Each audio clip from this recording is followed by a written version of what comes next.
जिसको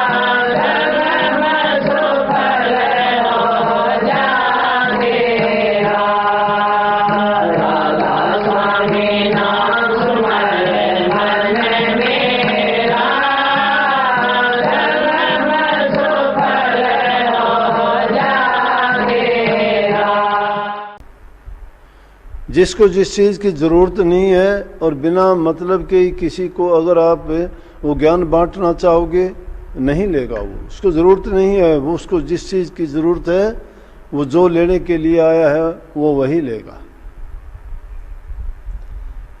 लेकिन जब तुम सच्चे बन के अगर किसी काम में चलोगे, अगर किसी प्रकार से कोई भटकाव हो भी जाएगा तो मालिक तुम्हें सुधारने के लिए, समझाने के लिए और रास्ता दिखाने के लिए खुद प्रकट होकर बता देगा। अब सीधी भक्ति की बातें करते हैं, डींग मारते हैं, बड़ी बड़ी बातें, कोई नाम का, कोई ध्यान का, कोई सुमरण का, कोई भजन का, कोई, मैं कहता हूँ आध्यात्मिक दर्जों की बात करते हो, चले कदम नहीं। और उन बातों का बखान कहाँ से आपने कर दिया? सुनी सुनाई बातों से। संतों ने सुनी सुनाई बातों का बखान नहीं किया था। संतों ने करनी करी थी, करनी करके जो अनुभव किए थे वो अनुभव दर्शाए थे। हमारा तो अनुभव तो कुछ भी है नहीं, लेकिन इधर से उधर किसी की पूंछ जोड़ी, किसी का कान जोड़ दिया, किसी का मुंह जोड़ा, किसी के सींग जोड़ दिए, वो कोई बात थोड़ी बनती है। इस प्रकार के जोड़ तोड़ का काम क्या है कि वो खुश हो जाता है कि दूसरे, जैसे कहते हैं ना, फिगर अमंग द साइफर्स, अंधों में काना राजा। दूसरे लोगों को अंधा समझता है, आप काना बन के उनको ज्ञान बांटता है कि उसको थोड़ा बहुत दिखाई देता है। करनी के घर तो बहुत दूर हैं, इसीलिए ये बाणी थी न, दीवाने क्या गावे घर दूर है। घर दूर का मतलब कि जिस चीज़ की हम डींग मारते हैं, बात करते हैं भक्ति की, वो तो बहुत अलग बात है। उसके लिए तो आदमी को पात्र बनना पड़ता है। पात्र में बहुत सी ज़रूरतें हैं जो पूरी करनी चाहिए, और उनमें सबसे मुख्य करके है कि वो गुरु का आज्ञाकारी हो। गुरु का परम भक्त बनने के लिए उसके दिल के अंदर प्रेम, सेवा, भक्ति, लगन, आस्था, त्याग, ये चीज़ें निस्वार्थ भाव से हों। स्वार्थ भाव से सब करते हैं, स्वार्थ है। घर परिवार में रहते हैं, हमारे स्वार्थ हैं। पिता का पुत्र से स्वार्थ है, भाई का भाई से स्वार्थ है, बहन का भाई से है, पत्नी का पति से है, पति का पत्नी, स्वार्थ से जुड़े हैं।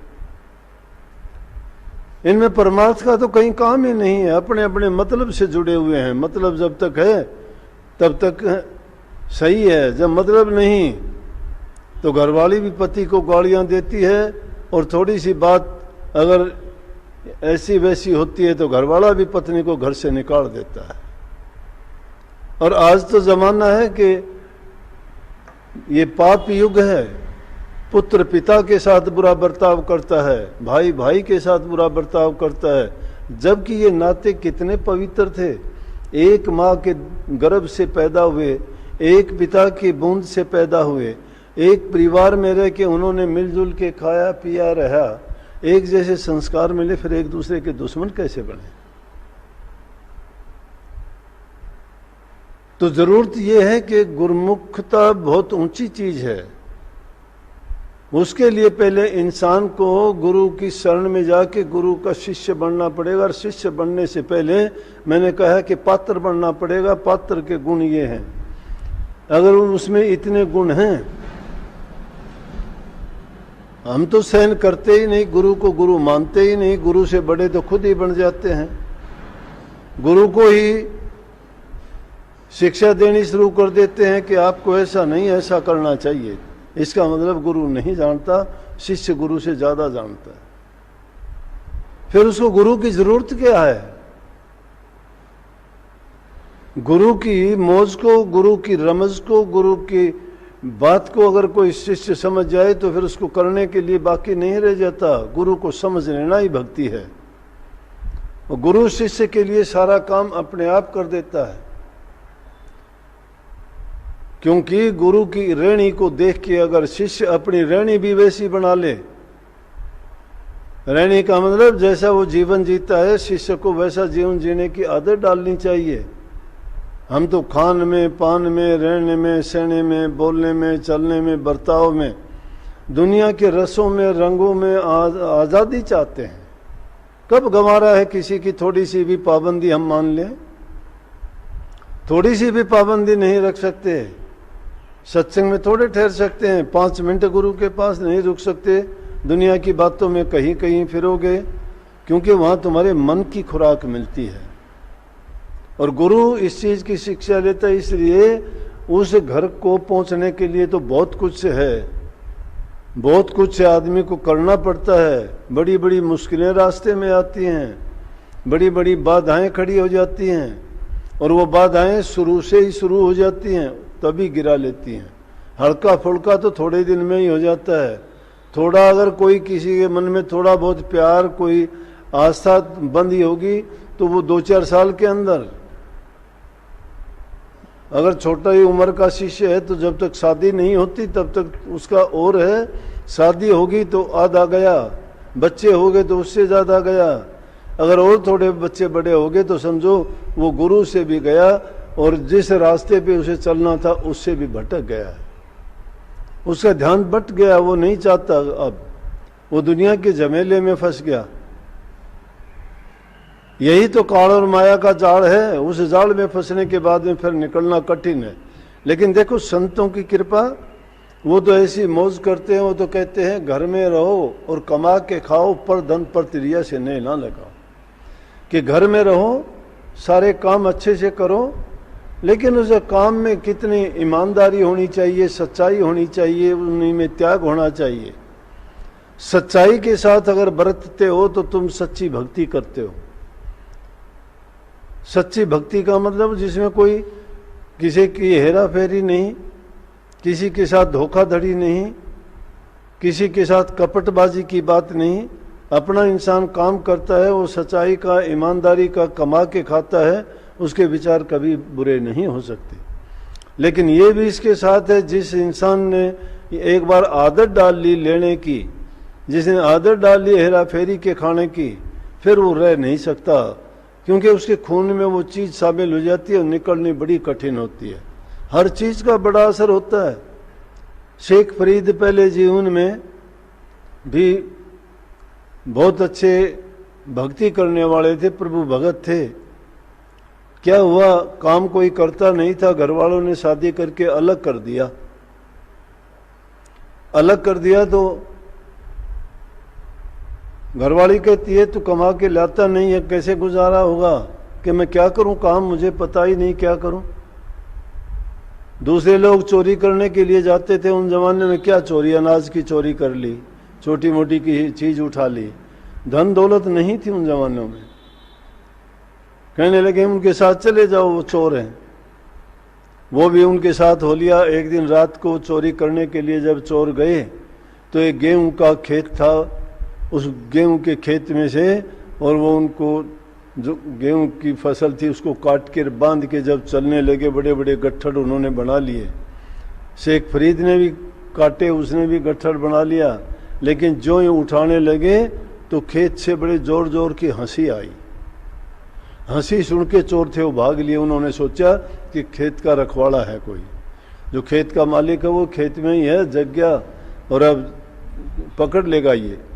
वो डर के मारे भागे। लेकिन शेख फरीद, विचार उसके अच्छे थे, चोरी कभी की नहीं थी, उसको निर्भय था, वो डर नहीं था। चोरों के मन में डर होता है, जो झूठे और कपटी होते हैं उनके मन में डर होता है, जो बेईमानियां और हेरा फेरी करते हैं उनके मन में डर होता है। सच्चा आदमी डरता किस लिए डरता? वो नहीं डरा, वही खड़ा रहा। उसने इधर उधर देखा, आवाज जहां आई थी उसने जाके देखा तो क्या देखता है कि जमीन में एक बैल के सींग पड़े हुए हैं, और वहां से वो आवाज आई थी। उसने पूछा भाई क्या बात थी? बोला कि मैं आप लोगों पे हंसा हूं कि मैंने इस जमींदार के थोड़े से गेहूं एक दिन पास निकलते हुए इसकी खेती में से खा लिए थे, और इस कारण मुझे इसका बैल बनना पड़ा, और बैल बन के 10 से 15 साल जब तक मैं जिया तब तक इसके लिए मैंने काम करना पड़ा, क्योंकि मैंने इसके खेत में गेहूं चर लिए थे थोड़े से। और हंसी मुझे इसलिए आई कि आप लोग इतने बड़े बड़े ये भरोटे बांध लिए गेहूं के, आपको कैसे चुकाने पड़ेंगे? आप अपना कर्म नहीं जानते कि आपको इस कर्म का फल जब चुकाओगे तो बड़ा बुरा होगा। मैं हंसा इसलिए कि थोड़े से खाने के कारण मेरी ये हालत दिन की क्या होगी। शेख फरीद उसको डाल के वापस आ गया घर। घरवाली कहने लगी, बोला कि तू कुछ लेके नहीं आया? बोला लेके क्या आता, ये बात हुई। कहने का मतलब ये है कि इंसान अगर किसी का चोरी से, धोखे से, हेरा फेरी से लेके खाता है तो उसका कर्जदार बनता है, उसको चुकाना पड़ता है। संत पहले उस जीव को तैयार करते हैं, उसको नेक इंसान बनाते हैं और उसको नेकी के रास्ते पर चलाते हैं, ताकि परमार्थ के रास्ते में कोई चीज उसकी बाधा ना बन सके। अब आके जो लोग कहते हैं कि मेरा ध्यान नहीं लगता, ध्यान कैसे लगेगा? ध्यान तो तुम्हारा हेरा फेरियों में है, ध्यान तुम्हारा चुगली चाटियों में है, ध्यान तुम्हारा बेईमानियों में है, ध्यान तुम्हारा निंदा करने में है, ध्यान तुम्हारा और दूसरी बातों में लगा हुआ है। अगर गुरु की सीख और सुनी होती, गुरु का सत्संग सुना होता, तो गुरु आपको उन चीज़ों से बरी करता, पहले उन चीज़ों से निकालता, और वो जब निकल जाती ना, फिर तुम्हें नाम का भेद दे के फिर बताता, फिर आपके रास्ते में वो बाधा नहीं आती, फिर आपका ध्यान लगता। ध्यान लगने वाला तो काम किया नहीं, जो काम किया था उसमें ध्यान अब भी लगता है। कोई आके कहता है सपने में मुझे भूत दिखाई देते हैं, कोई कहता है मेरे अंदर ओपरी हवा आती है, कोई कुछ कहता है नाम तुमने ले लिया और फिर ओपरी हवा आए तो लानत है तुम पर। कहाँ से आएगी ओपरी हवा? वो तो बुरी आत्मा, बुरी रूहों को ही आके छूती है। जो नेक हो गए, जिन्होंने नाम ले लिया, नाम तो ऐसा कवच है जिसके धारण करने से उसके भूत पिशाच कोई निकट नहीं आता। उसके सामने तो दूसरे जीव भी अगर शमशान घाट से पास से गुजरे, जिन जीवों का कल्याण नहीं हुआ और जो भटकती हुई रूहें हैं, वो भी उसको देख के अपने आप को धन्य मानती हैं कि आज हमें ऐसे रूह के दर्शन हुए जो गुरु से दीक्षा ली है, नाम की कमाई की है, और उनके दर्शन करने से हमारे भी कर्म कट गए। हमारे खुद के भी कर्म नहीं कटते, तो इसका कारण क्या है कि हम कुछ करते नहीं है जो करना चाहिए था। क्यों नहीं? कि वो बाधा कौन सी चीज़ हमारी बन गई? बाधाएं हमने खुद बना रखी हैं, क्योंकि हमने अपनी जो बुरी आदत थी, हमारा जो कर्म था, ना हमने कर्म बदला, ना बुरी आदतों को सुधारा, और ना ही हम उनसे निकल पाए हैं। अगर उनसे निकल जाते तो गुरु ने तो काम जो करना होता है एक ही बार में कर दिया।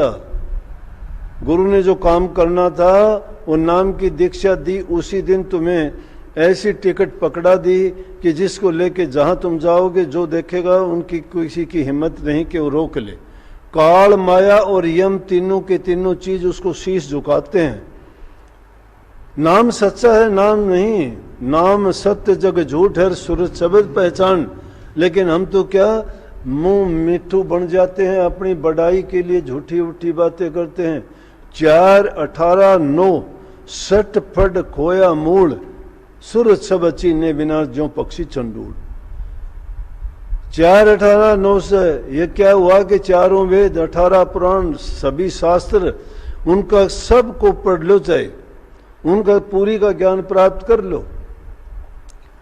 लेकिन अगर तुमने सूरज शब्द का अभ्यास नहीं किया है तो उस पक्षी की भांति आपकी आवाज होगी जो चंडूल पक्षी होता है। अफ्रीका के जंगलों में एक पक्षी होता है, उसका चंडूल नाम है।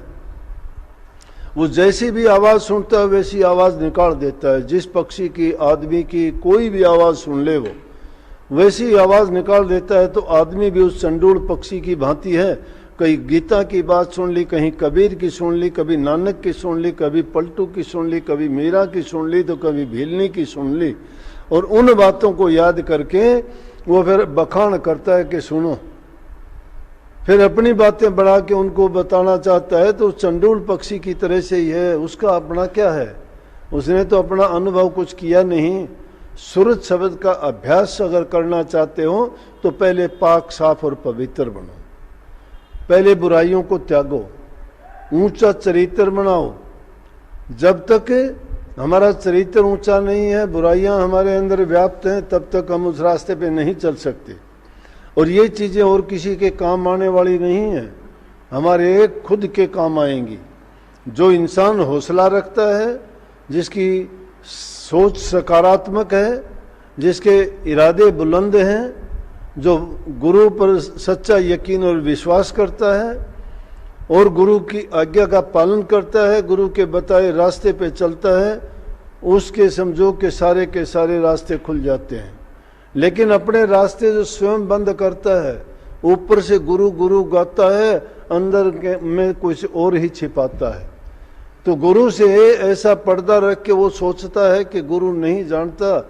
जिस दिन वो समझ लेगा कि गुरु मेरे मन की जानता है, गुरु सब मेरे बारे में जो भी है मैं करता हूँ उसको देखता है, तो वही शिष्य सफल होता है। गुरु से चालाकियाँ करते हैं, हेराफेरी करते हैं, झूठ बोलते हैं, फिर कहाँ किस धर्म का पालन करते हैं, किस नाम की भक्ति करते हैं, ध्यान कैसे लग जाएगा उन लोगों का।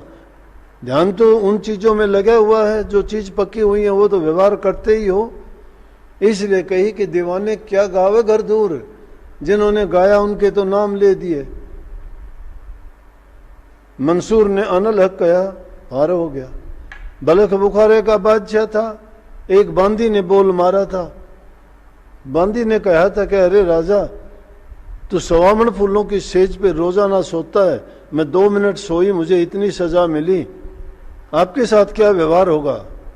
और वही बात राजा को ऐसी लगी, तीर की भांति जीवन बदल गया एक ही वचन से। जो लोग रोजाना वचन सुनते हैं वो उन वचनों को अपने ऊपर मानते ही नहीं, वो सोचते हैं ये तो उसके लिए है, ये उसके लिए है, वो उसके लिए है, ये उसके लिए, अपने ऊपर नहीं। आप तो बहुत वो सच्चा है, आप तो बड़ा ज्ञाता है, आप तो बड़ा धर्मात्मा है, आप तो बड़ा करनी वाला है, आप तो बड़ा ज्ञानी ध्यानी अभ्यासी है वो, कि ये बातें किसी दूसरे के लिए हैं। लेकिन वो बादशाह होते उसने मानी कि ओ, और बांदी को नौकरानी को कह दिया, बांदी तो मेरे गुरा समान तन राह बता दिया प्यारे दा, के बांदी तू तो मेरी गुरु होके निकल गई, तू तो मेरी गुरु निकली। सुल्तानी बलख बुखारे दा, सुल्तानी बलख बुखारे दा, कदे पालंगिया में चालते अज पाए लागी गारे दा, तन 5 टके पोशाक थी अज तन पर गुदड़ भारे दा, तजे भोजन 36 प्रकार अब सूखा श्याम सकारे दा, सुल्तानी बलख बुखारे दा। 36 प्रकार के भोजन खाने वाला, एक बांदी के बोल ने उस जीवन को बदल दिया। राजपाट सब ऐस आराम खान पान छोड़ के जंगल की राह ले ली और उसे नाम की खोज में चल पड़ा, गुरु की तलाश में चल पड़ा। और गुरु की तलाश करके उन्होंने वो करनी करी कि उसने सब कुछ पा लिया। लेकिन पाया कब?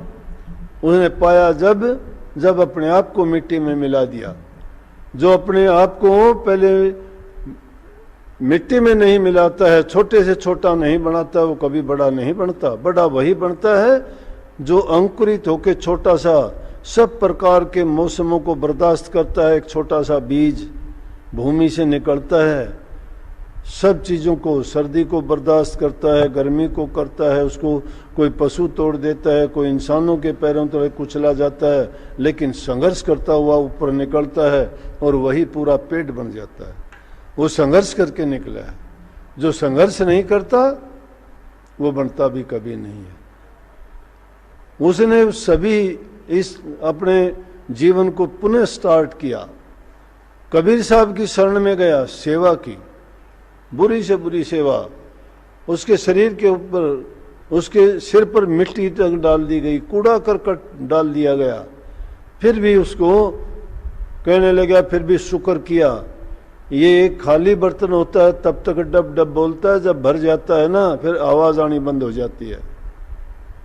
फिर उसने ये कहा कि वाह भाई वाह, जिसने इस सर पर कूड़ा डाला बड़ा उपकार किया, मैं तो इस कूड़े लायक भी नहीं था। तो इंसान इस तरह से, इसीलिए कही कि मिटा दे अपनी हस्ती को, अगर कुछ मर्तबा चाहे कि दाना खाक में मिलकर गुले गुलजार होता है। दाना खाक में मिलता है तभी गुले गुलजार होता है। वो जो अपने आप को उसमें नहीं मिलाता, मिट्टी में नहीं मिलाता, वो कहाँ पैदा होता है। तो अपनी हस्ती को मिटाने से ही उसकी हस्ती बनती है। इसीलिए संतों ने ये कहा है कि पहले अपने आप को उसके लिए तैयार करो, तो आप पाओगे कि तभी आप उस घर को पा सकोगे, फिर तुम्हारा कहना सही होगा, फिर तुम बोल सकते हो। नहीं तो वो घर दूर ही रहेगा, घर बैठे डींग मारते रहो कि दिल्ली यहाँ से 200 किलोमीटर 200 किलोमीटर 200 ही रहेगी वो।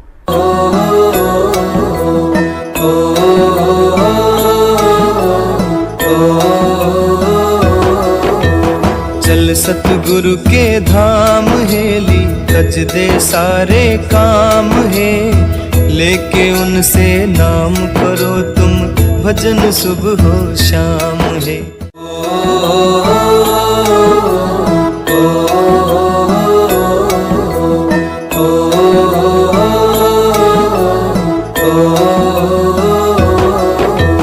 चल सतगुरु के धाम हेली, तज दे सारे काम है, लेके उनसे नाम करो तुम, भजन सुबह हो शाम है।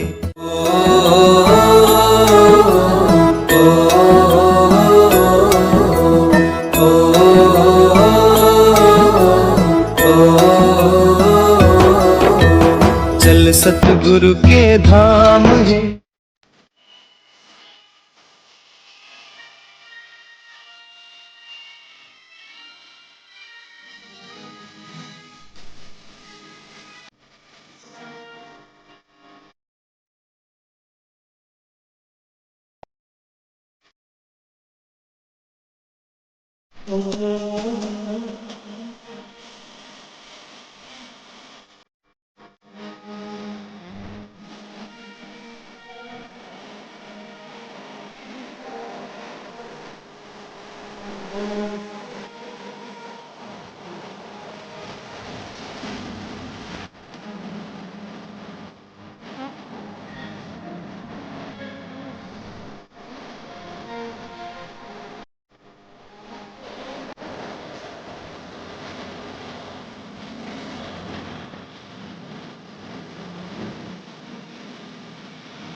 तो दुनियादारी भक्ति के रास्ते में बहुत बड़ी बाधक है, और ये अनेक प्रकार की बाधाएं पैदा कर देंगी।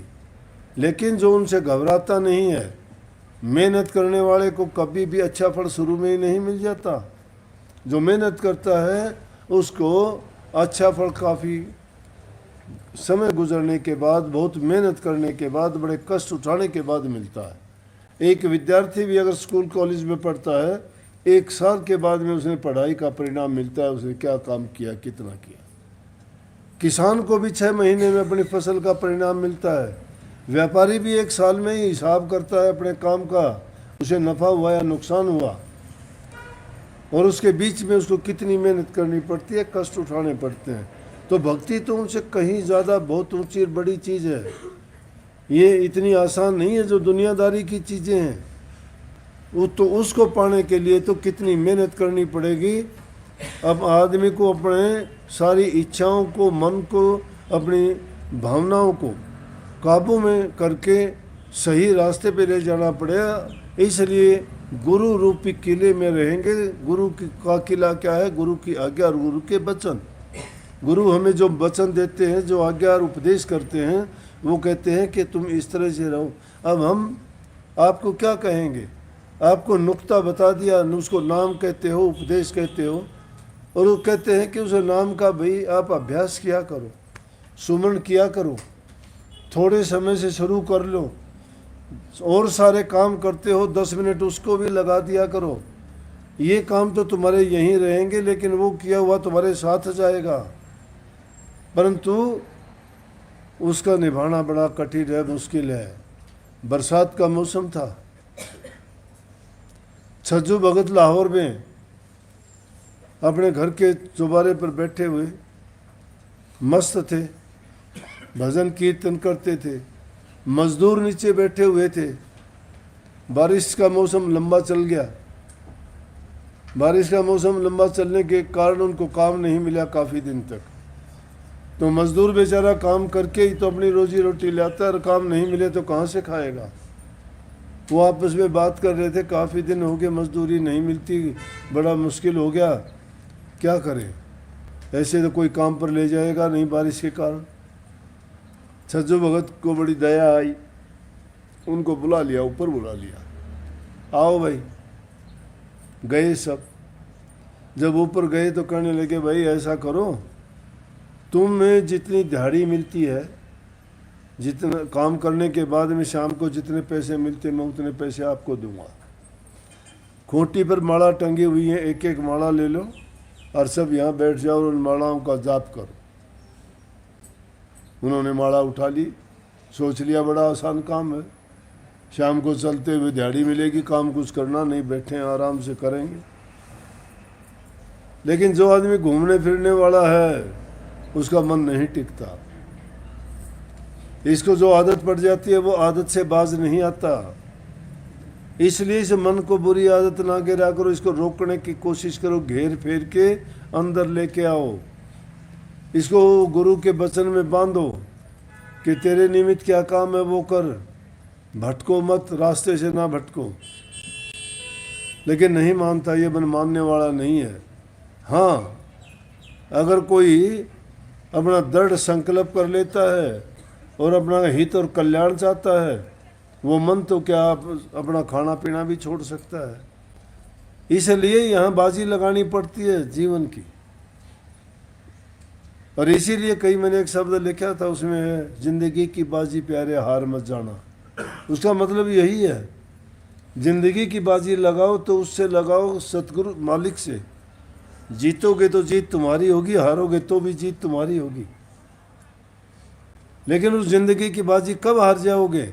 अगर तुमने संग छोड़ दिया, साथ छोड़ दिया, जो दुनियादारी के चपेड़े धपेड़े लगे और जो भी तुम्हें परेशानियां हुई उनके कारण तुम उस रास्ते को छोड़ के चल दिए, तो फिर हंसता है काल के देखा भटका दिया मैंने इसको। लेकिन जिन्होंने विश्वास दृढ़ कर लिया, अपने मन में संकल्प ले लिया है, वो कभी नहीं भटकते।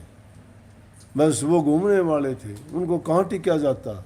माला लेके बैठे, थोड़ी देर के बाद में ऊब गए। कोई उवासी तोड़ने लगा, कोई इधर उधर देखने लगा, कोई बात करने लगा। बोले क्या करें? बोले कैद होगी अपनी, कुछ नहीं कर सकते। माला धर के चल दिए। बोले हमारे से नहीं होता माला का काम, हम तो छोड़ देंगे, दिहाड़ी नहीं चाहिए हमें। तो भक्ति का काम इतना आसान नहीं है। इसलिए मैं कहता हूँ से थोड़े टाइम से शुरू किया करो, भटको ना, दुनियादारी के काम करते रहो, करो, खूब करो। परमात्मा ने तुम्हें इस लायक बना, खाओ पियो, अच्छा पहनो, लेकिन भोजन सात्विक हो। ये जो आजकल जहर खाते हो, ये जहर ना खाया करो। बच्चों को बचाओ इस जहर से। छोटी उम्र में काफ़ी बच्चे नशा करने लग जाते हैं, बुरी आदतें सीख जाते हैं, उनको संस्कार नहीं मिलते, माँ बाप की आज्ञा में ही नहीं चलते, वो अपनी मर्जी का काम करते हैं। फिर कहाँ से सुख शांति होगी? कहाँ से वो अपने रास्ते पे आएंगे? कहाँ भक्ति करेंगे? समय निकाल के जब भी भक्ति करते हो, तुम्हें ऐसी परेशानी है, घर का कोई आदमी, कोई बच्चा तुम्हारा भटक गया है, मालिक से अंदर में जब नाम का सुमन करने के लिए बैठते हो और ध्यान में जाके वो संकल्प लेके काम किया करो, अर्ज किया करो सतगुरु से कि कृपा करो, इसको सुधारो, ये बड़े मुझे कष्ट होता है इससे, इसका जीवन सुधारो, इसकी बुरी आदत से इसको बचाओ। मालिक तुम्हारी पुकार सुनेगा। पुकार सुनने का वही स्थान है, वही जगह है तुम्हारा हृदय। सच्चे दिल से जब तुम उस नाम को याद करके वो सुमरण करोगे, 3 प्रकार से सुमरण किया जाता है। एक सुमरण किया जाता है अपने हित के लिए, अपने स्वार्थ के लिए। कोई रोजी रोजगार मांगता है, कोई सुख शांति मांगता है, कोई दुख कष्ट बीमारी से निवृत्ति मांगता है, अपने लिए है, मांगता है वो। दूसरे प्रकार के भगत वो हैं जो किसी से परेशान और दुखी हैं तो उनका अहित करने के लिए, उनके बुरे के लिए करते हैं कि मालिक वो मुझे बड़ा कष्ट देता है, बड़ा दुख देता है, उसका ये हो। लेकिन तीसरी प्रकार के भक्त जो होते हैं वो न किसी को कष्ट देते हैं मांगते, न अपने लिए कुछ मांगते हैं। वो तो कहते हैं कि मुझे तो भक्ति प्यारी है, अपने चरणों में बसा चाहिए। वो सच्ची भक्ति है। लेकिन हम दुनियादारी के लोग हैं, हमें जिन चीज़ों की आवश्यकता है हमें वो ही चीज़ मांग लेनी चाहिए जिससे हमारा कम से कम ये जीवन सुखी हो जाए। बुरी आदतों से बच जाओ तो आगे आने वाला हमारा अगत सुधर जाएगा, अगला जीवन सुखी हो जाएगा। अभी भी हमें शांति मिलेगी और बुराइयों से बचे रहेंगे। इसलिए नाम का सुमरण जरूर किया करो, उसको भूला ना करो। नाम लेके आप बैठ जाते हो घरों में, अरे काम भी नहीं है, और बातों में समय बर्बाद करते हो जिन बातों का कोई लाभ नहीं बल्कि कोई ना कोई तुम्हें परेशानी बढ़ा देगा। और लेकिन नाम जो तुम जितना भी याद करोगे, जितना नाम की कमाई करोगे, वो तो तुम्हारा अपना है, दूसरे के लिए कोई नहीं। वो तुम्हारा काम करेगा, चाहे तुम्हारा कितना भी प्यारा हो, तुम अपना उसको नहीं दोगे। वो कमाई तुम्हारी अपनी है। दुनियादारी की चीज़ सारी दे दो, किसी को भी दे दो, कोई बात नहीं। अपने बेटों को दे दो, रिश्तेदारों को दे दो, मित्रों को दे दो, भूखे गरीब को दे दो, कोई नहीं। क्योंकि साथ तुम्हें भी नहीं रखनी है, साथ कुछ नहीं जाएगा। जब तक हो तब तक दिया करो। दे धरी तो दे, तू दे कुछ दे खे हो जाएगी, फिर कौन कहेगा दे रखी है तो कुछ देने के लिए रखी है। और दे जब खे हो जाएगी तो फिर तुमसे मांगेगा कौन?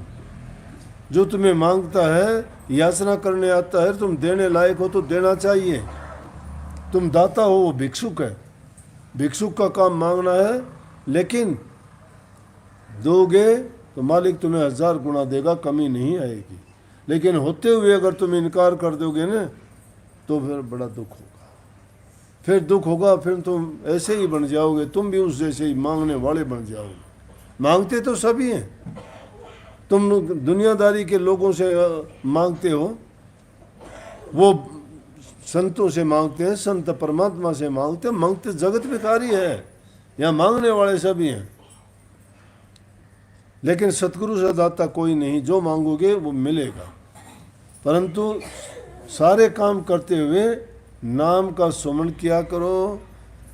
सुमरण नहीं करते, चिंतन जरूर किया करो।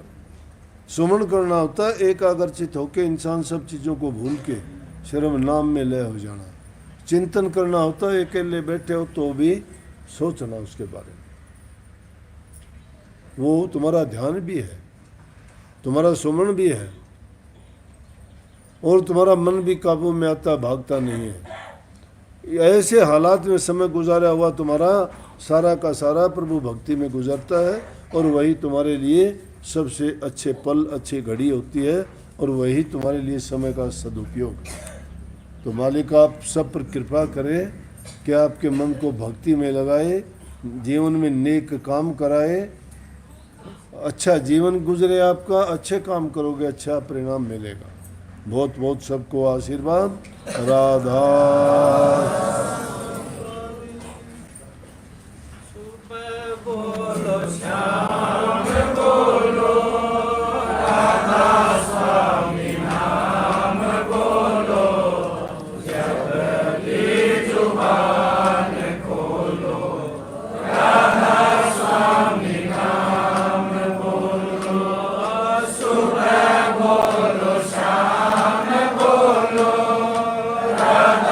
Swami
दोनों पे फेसबुक और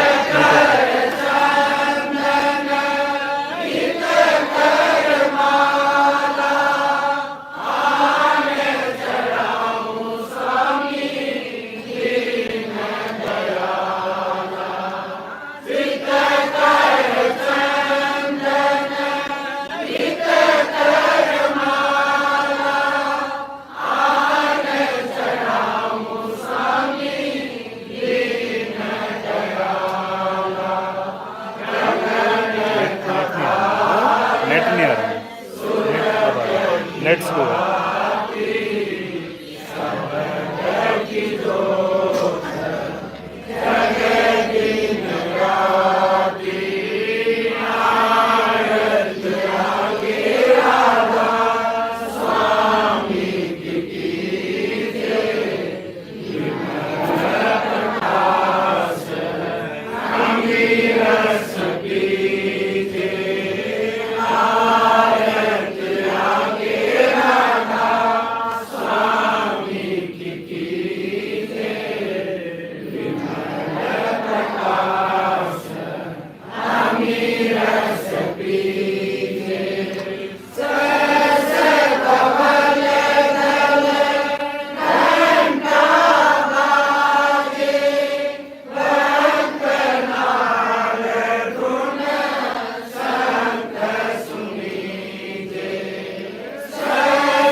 सतगुरु सर जन